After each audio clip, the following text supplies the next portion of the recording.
When a company is insolvent and cannot pay its debts, directors of that company have a duty to act responsibly and in particular make sure that the situation does not get worse. It can often be the case that the correct course of action for the directors to take is to place the company into voluntary liquidation. When the company is insolvent, the type of liquidation is a Creditors Voluntary Liquidation, or CVL for short.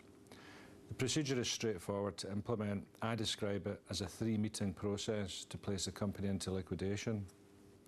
The CVL process begins with the Directors' Board meeting, Meeting 1, at which the Directors approve resolutions to call a meeting of shareholders, Meeting 2, and a meeting of creditors, Meeting 3, in order to pass resolutions to place the company into liquidation and appoint a liquidator.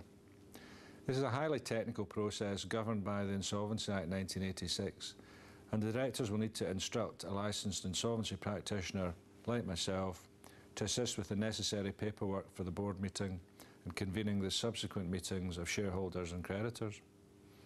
At the board meeting, the directors sign the necessary statutory notices to shareholders and creditors, which will have been provided by the insolvency practitioner. They have to agree meeting dates, meeting locations and times. The meetings of creditors are to be held at a location convenient for the body of creditors.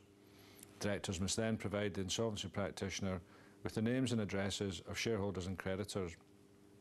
The insolvency practitioner then sends notices of the respective meetings to shareholders and creditors. The meetings of shareholders and creditors are normally held on the same day. The notice period must be between 7 to 21 days, but are typically around 14 days. The notice of the creditors' meeting must be advertised in 2 local newspapers and the London Gazette.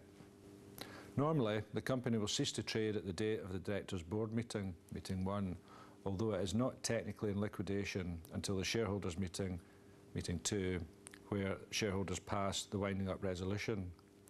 The insolvency practitioner will assist the directors in arranging for the company bank account to be frozen prior to liquidation and for the registered office to be changed to the insolvency practitioner's office address. The period between the Directors' Board meeting and shareholders' creditors' meeting is commonly known as the hiatus period. The directors remain in control during this period, but their primary duties are to safeguard the assets and to continue trading only for the benefit of creditors. One of the remaining duties of the directors is to prepare a statement of affairs.